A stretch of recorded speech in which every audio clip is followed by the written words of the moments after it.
Hello dear students, आज हम पढ़ेंगे extraction of metals at the top of the activity series. जो reactivity series है मेटल्स की, जो ज़्यादा रिएक्टिव है, उनकी एक्सट्रैक्शन कैसे होती है वो हम आज पढ़ेंगे। इससे पहले हमने पढ़ा था जो लो रिएक्टिव एलिमेंट्स होते हैं, मेटल्स होते हैं, और जो मिडल, जो दरमियानी, जो जिनकी रिएक्टिविटी होती है वो कैसे एक्सट्रैक्ट करते हैं, उनमें रोस्टिंग होती है, स्मेल्टिंग होती है, तो वो हमने पढ़ा था। तो आज पढ़ेंगे जो ज़्यादा रिएक्टिव है तो उनकी जो एक्सट्रैक्शन होती है वो कैसे होती है। तो सबसे पहले हमें पता होना चाहिए एक्टिविटी सीरीज में पोटेशियम, सोडियम, कैल्शियम, ये एल्युमिनियम, ये जो ये जो एलिमेंट्स है ये ज़्यादा रिएक्टिव है as compare to other elements. तो इनके जो इनके ओर्स होते हैं, तो उन उनसे इन मेटल्स को निकालना थोड़ा मुश्किल है। हम सीधे ही रोस्टिंग और कैल्सिनेशन से नहीं निकाल सकते हैं। तो उसके लिए एक स्पेशल मेथड चाहिए, that is known as electrolytic reduction. ठीक है, तो इलेक्ट्रोलाइटिक रिडक्शन में हम क्या करते हैं, तो इसमें हम एक दो इलेक्ट्रोड्स लाते हैं, कैथोड और एनोड। तो उसमें क्या करते हैं, और मोल्टन सोडियम क्लोराइड उसमें रखते हैं, जो मोल्टन, जो लिक्विड की फॉर्म में होता है। तो इसके बाद इसको जो इलेक्ट्रिसिटी देते हैं, तो वहाँ पर क्या होती है, रिडक्शन होती है। तो रिडक्शन एट जो कैथोड होता है, तो कैथोड पे क्या होता है, कैथोड पे जो नेगेटिव इलेक्ट्रोड होता है, या एनोड जो होता है, एनोड पे पहले आप समझो, पहले क्या होती है, एनोड पे होता है, वो होता है पॉजिटिव इलेक्ट्रोड। तो कैथोड यहाँ पे लिखा भी है, when electric current is passed through molten sodium chloride, sodium metal is deposited at the cathode. जो सोडियम मेटल है वो कहाँ पर डिपॉजिट होता है, कैथोड पे, क्योंकि सोडियम जो क्लोराइड जो है, जो मोल्टन की फॉर्म में, मोल्टन फॉर्म में होता है, तो वो डिसएसोसिएट होता है, उसमें Na पॉजिटिव अलग निकलता है और Cl नेगेटिव अलग से।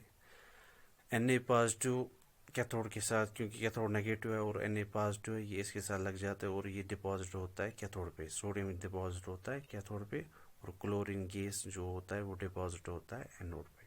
तो इसको बोलते हैं इलेक्ट्रोलाइटिक रिडक्शन। तो इसके अलावा इलेक्ट्रोलाइटिक रिडक्शन एल्युमिनियम अपने ओर से निकालने में, उसमें भी ये यूज़ होता है।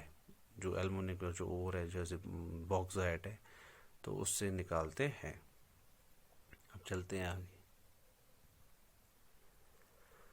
उसके बाद अब एक्सट्रैक्शन भी हो गई। पहले हमने किया था वो कंसंट्रेशन ऑफ ओर, फिर हमने किया था रिडक्शन। ठीक है, फिर लास्ट पे जो होती है उसको बोलते हैं रिफाइनिंग ऑफ मेटल्स। अब मेटल तो हमें मिला रिडक्शन के बाद, और ये जो मेटल है अभी प्योर नहीं है। इन दैट टू केसेस, कौन कौन से केस में, जो लो रिएक्टिव एलिमेंट्स होते हैं और जो मिडल, जो दरमियानी मॉडरेट रिएक्टिव एलिमेंट्स मेटल्स होते हैं, तो उनमें ये प्रोसेस लग जाती है एक्स्ट्रा। मगर जो अभी हमने पढ़ी उनमें ये प्रोसेस एक्स्ट्रा नहीं लगती, क्योंकि उसमें इलेक्ट्रोलाइटिक रिडक्शन होती है, उसके बाद वो प्योर फॉर्म में होता है। तो अब बाकी जो मेटल्स हमने एक्सट्रैक्ट किए रिडक्शन से, स्मेल्टिंग प्रोसेस से, तो उसको रिफाइन कैसे करते हैं, बिल्कुल इलेक्ट्रोलाइटिक रिडक्शन की तरह ही है। इसमें भी दो रिएक्शंस होती है, ऑक्सीडेशन एंड रिडक्शन। तो इसमें भी इलेक्ट्रिसिटी का इस्तेमाल होता है। तो कैसे करते हैं ये, इसमें दो इलेक्ट्रोड्स लेते हैं, एक लेते हैं हम इम्प्योर और एक लेते हैं प्योर। तो हम रिफाइनिंग में ये लेते हैं, एक लेते हैं इम्प्योर इलेक्ट्रोड, जो इम्प्योर मेटल जो हमारे पास वो हासिल हुआ, तो एक वो लेते हैं, और एक प्योर लेते हैं, वो थिन होता है, थिन शीट। ठीक है, तो फिर क्या होती है, फिर इलेक्ट्रिसिटी बैटरी के थ्रू पास करते हैं, और इन दोनों इलेक्ट्रोड्स को रखते हैं हम एक सोल्यूशन में। मगर वो सोल्यूशन होना चाहिए जिस मेटल की रिफाइनिंग हो रही है उसी का साल्ट सोल्यूशन होना चाहिए। फॉर एग्जांपल यहाँ पर कॉपर की रिफाइनिंग हो रही है, तो यहाँ पर ये जो सोल्यूशन है ये कॉपर सल्फेट का होना चाहिए।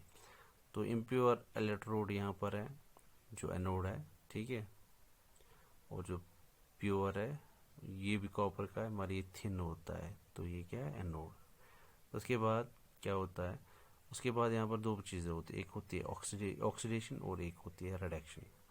तो क्या होता है यहाँ पर, जो इम्प्योर कॉपर है, जो इम्प्योर कॉपर है, इसमें क्या होता है, कॉपर पॉजिटिव यानी कि कॉपर आयन बाहर निकलता है और उसका इलेक्ट्रॉन इलेक्ट्रिसिटी के थ्रू जाता है यहाँ पर, और यहाँ पर वो डिपॉजिट होता है, इलेक्ट्रॉन यहाँ पर होता है, और कॉपर पॉजिटिव है यहाँ पर। अब पॉजिटिव किसकी तरफ दौड़ेगा?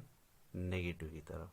तो कॉपर यहाँ पर डिपॉजिट हो जाएगा, तो ये जो थिन शीट है कॉपर का ये बड़ा बड़ा हो जाएगा और प्योर बन जाएगा, ये मोटा मोटा मोटा मोटा हो जाएगा और प्योर बन जाएगा। ठीक है, तो ऐसी डिपोजिशन होती है। तो यहाँ पर आपने सुना यहाँ पर क्या हो गई? रिडक्शन, और यहाँ पर क्या हुई? यहाँ पर क्या हुई? ऑक्सीडेशन, और यहाँ पर ऑक्सीडेशन हुई, और यहाँ पर क्या हुआ? रिडक्शन। ठीक है, अब चलते हैं आगे।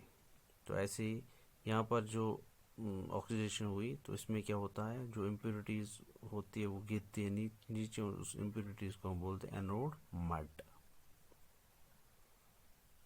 अब चलते हैं आगे। अब नेक्स्ट जो टॉपिक है दैट इज कोरोजन। तो हमने पहले चैप्टर में भी पढ़ा था कोरोजन क्या होता है। तो ये क्या होता है? सिंपली डैमेज होता है मेटल्स को जब वो कांटेक्ट में आते हैं, एयर, मॉइस्चर और कार्बन डाइऑक्साइड के कांटेक्ट में आते हैं। जैसे आयरन के ऊपर जब कोरोजन होता है तो उसमें ब्राउन कोटिंग ऊपर फॉर्म होती है, उस ब्राउन कोटिंग को बोलते हैं रस्ट। ठीक है, और ऐसे ही कॉपर पे जब ग्रीन कोटिंग चढ़ती है वो कॉपर की कोरोजन होता है। ऐसे ही सिल्वर पे जब सिल्वर सल्फाइड बन जाता है वो सिल्वर का कोरोजन होता है। तो हमें to show that air and moisture are necessary for rusting, तो यहाँ पर एक एक्सपेरिमेंट कर सकते हैं, आप घर में भी कर सकते हैं। हम 3 टेस्ट ट्यूब्स ले सकते हैं, तीनों में आयरन नील डालेंगे तीनों में। तो पहले में हम क्या डालेंगे? कैल्शियम कार्बोनेट जो एब्जॉर्व करता है वाटर, और जो जिसके उसमें एक तो वाटर को एब्जॉर्व करता है और कोई वाटर होगा, दूसरा वहाँ पर आयरन नील के कंटेक्ट में वाटर नहीं आएगा। तो ऊपर से इसमें कॉक डालेंगे, ढक्कन डालेंगे कॉक, तो एयर टाइट होता है वो। तो यहाँ पर क्या होता है, यहाँ पर ये सिचुएशन एक है। दूसरे में आयरन नील आएंगे तो उसमें पानी डालेंगे उस टेस्ट ट्यूब में, मगर पानी के ऊपर वाली सतह में हम ऑयल रखेंगे। ठीक है, तेल। अब तेल क्या, ये एक बैरियर बन गया एयर और वाटर के दरमियान, तो ऊपर से बंद करेंगे इसको भी। तो तीसरे में सिंपली हम क्या करेंगे, पानी डालेंगे और ऊपर से बंद करेंगे, तो तेल में हमने नहीं डाला। तो यहाँ पर क्या हो जाएगा, यहाँ पर रस्ट इस तीसरे में आएगा। क्यों आएगा? क्योंकि यहाँ पर जो वाटर है वो डायरेक्ट कंटेक्ट में है किसके? एयर के।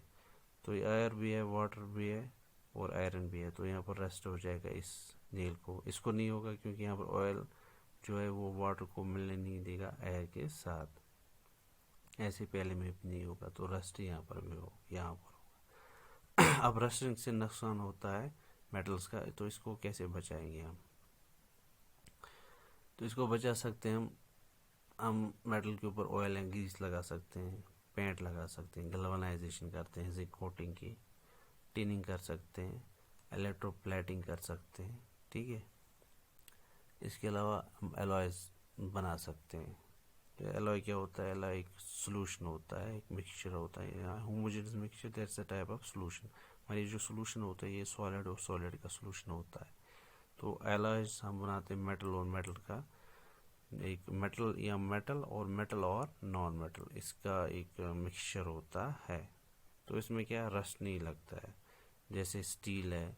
ठीक है, इसमें ये किसका मिक्सचर है? आयरन और कॉपर का। ऐसे स्टेनलेस स्टील, ब्रास है, ब्रॉन्ज है, सोल्डर है। ठीक है, if one of the metals in an alloy is mercury, अगर किसी भी मेटल में किसी भी मिक्सचर में एक जो मेटल होगा वो मर्करी होगा, तो उस वक्त उस मिक्सचर को बोलेंगे हम एमलगम। ठीक है, तो इसके साथ साथ ये चैप्टर आपका कंप्लीट।